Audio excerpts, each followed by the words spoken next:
Halo adik-adik, kita belajar lagi tentang laju reaksi. Untuk kali ini, maaf nih tangannya dari tembel-tembel dan ada hitam-hitam soalnya habis kena minyak. Ya, kita akan bahas laju reaksi. Laju reaksi adalah pengurangan konsentrasi reaktan dan penambahan konsentrasi produk per satuan waktu. Kalau laju di kecepatan itu kan rumusnya jarak per waktu. Tapi karena di kimia tidak ada jarak, yang adanya adalah perubahan konsentrasi, makanya definisinya adalah pengurangan konsentrasi reaktan dan penambahan konsentrasi produk per waktu. Pengurangan konsentrasi reaktan, penambahan konsentrasi produk. Masih ingat ya? Kalau dalam proses reaksi, reaktan itu akan berkurang dan produknya itu bertambah. Yang di sebelah kiri tanda panah namanya reaktan, yang di sebelah kanan tanda panah namanya produk. Pada proses reaksi, reaktannya akan berkurang dan produknya akan bertambah. Secara umum, rumus laju reaksi itu dia dilambangkan dengan V, perubahan konsentrasi per waktu. Waktunya dalam satuan sekon atau detik.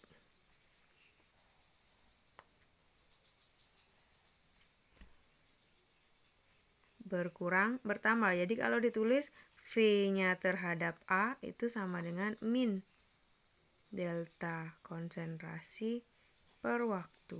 Sama juga untuk B. Sedangkan untuk AB, penambahan perubahan konsentrasi per waktu. Ini untuk A dan B sama ya. Seperti itu. Oh iya, M itu konsentrasi ya adik-adik ya. M itu adalah konsentrasi yang rumusnya adalah mol per volume dalam satuan liter. Untuk ini silakan adik-adik cek video tentang konsep mol.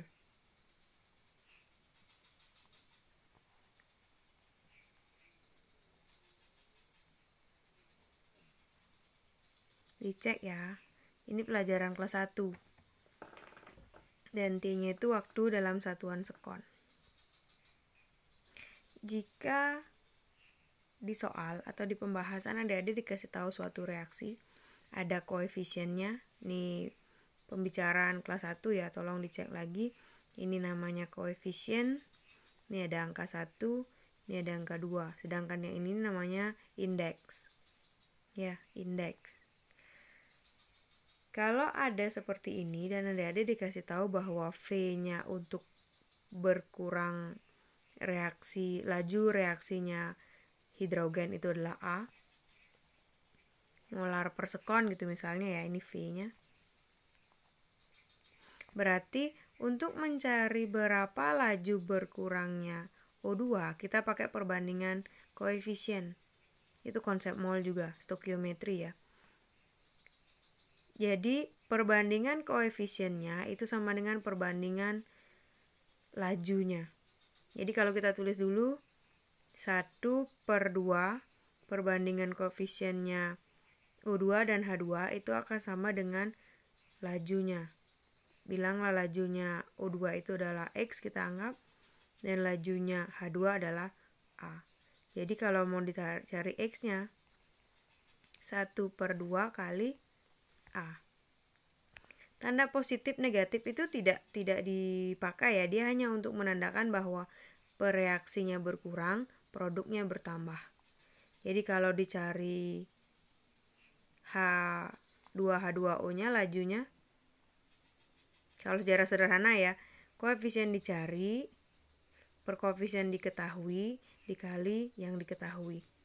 Koefisien yang dicari per koefisien yang diketahui kan 1 ya, dikali laju yang diketahui. Jadi A ya. Molar per sekon. Jadi kalau dari sini ke sini juga sama. Kalau misalnya kita cari ya.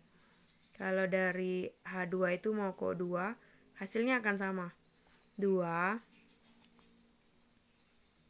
per 2 dikali A. A juga kan, jadi sama nih. Jadi mau cari dari manapun akan tetap sama hasilnya jika diketahui lajunya salah satu. Kemudian diminta untuk menentukan laju untuk yang lain. Bisa Adik pakai cara yang gini. Selanjutnya di laju reaksi itu kita akan membahas tentang teori tumbukan. Bagaimana reaktan itu bisa membentuk produk. Teori tumbukan menyatakan produk akan terbentuk apabila terjadi tumbukan efektif antar reaktan. Nah, tumbukan efektif adalah tumbukan dengan posisi yang pas dan energi yang cukup. Apa maksudnya? Mari kita lihat di gambar. Kita akan menggunakan contoh pembentukan air ya, seperti yang ini. Jadi ada 2 molekul gas hidrogen, ini H2, ini O2, ini H2, dan 2H2O. Ya, ketika mereka akan bertabrakan, posisinya sudah pas dan energinya cukup, akan terbentuk hasil. Posisi pas, energi cukup. Tapi kalau yang kedua, posisinya tidak bisa. Walaupun energinya cukup, energi pada saat dia bertabrakan cukup, tapi posisinya tidak sah. Posisi tidak pas. Sedangkan yang ketiga, posisinya sudah pas, dia tidak akan terbentuk reaksi kalau energinya kurang. Energi kurang, posisinya pas.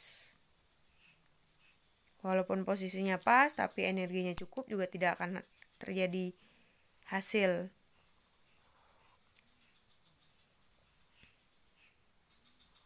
Jadi tidak selalu ketika kita mencampurkan zat bisa terjadi hasil. Makanya ada kemungkinan melepaskan energi, ada kemungkinan yang menyerap energi seperti yang kita pelajari di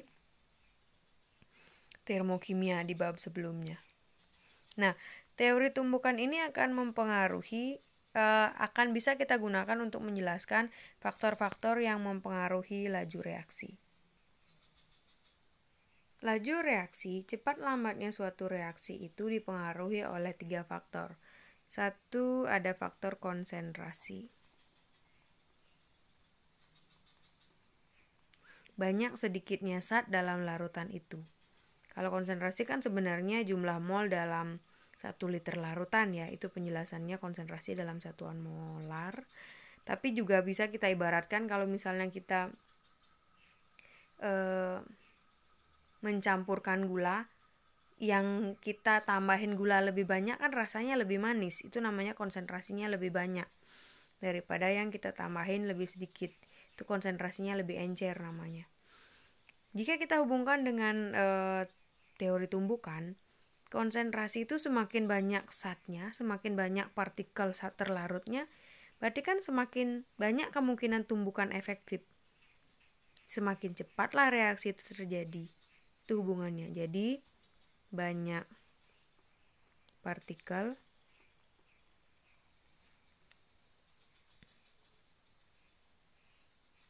tumbukan efektif semakin banyak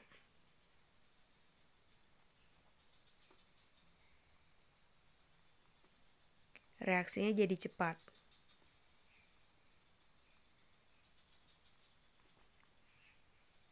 Terus yang kedua adalah suhu.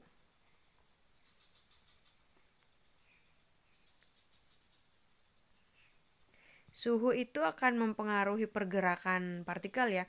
Kalau makin cepat, makin tinggi suhunya, pergerakan partikelnya akan makin cepat. Dan itu juga berhubungan dengan energi kinetik. Suhu tinggi, energi kinetik meningkat,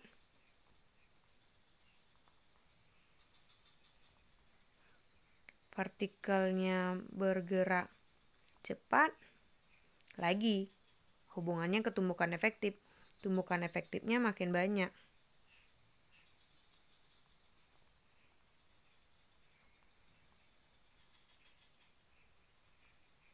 Lajunya cepat lagi. Kemudian yang ketiga itu adalah luas permukaan. Luas permukaan bidang sentuh ya. Kalau kita bandingkan 1 kg pasir itu lebih besar atau lebih luas permukaan bidang sentuhnya daripada 1 kg batu. Sama-sama 1 kilo ya. Tapi yang ini partikel luas permukaannya lebih banyak luas permukaan bidang sentuhnya. Ketika dia bertabrakan atau dia bertumbukan, kalau dia berbentuk bongkahan berarti yang bisa ditabrakkan cuma permukaannya ini saja. Sedangkan kalau dia dalam bentuk butiran atau serbuk, dia di banyak tempat dia bisa ditumbuk. Ya, jadi semakin cepat laju itu bisa terjadi. Itu materinya tentang laju reaksi.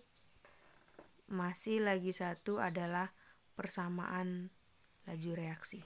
Mari kita lanjutkan. Ya, persamaan laju reaksi. Persamaan laju reaksi ini bisa kita dapatkan apabila ada banyak data hasil percobaan.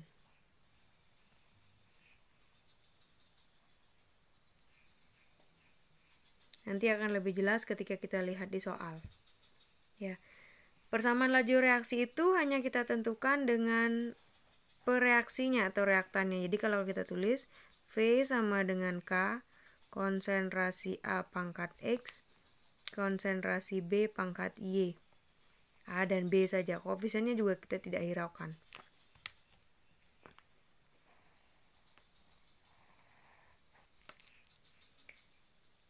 V itu adalah lajunya, K itu adalah konstanta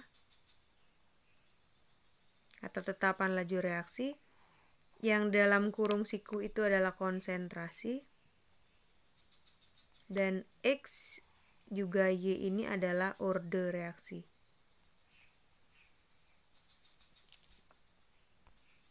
Orde reaksi itu adalah bilangan pangkat yang menunjukkan pengaruh konsentrasi terhadap laju.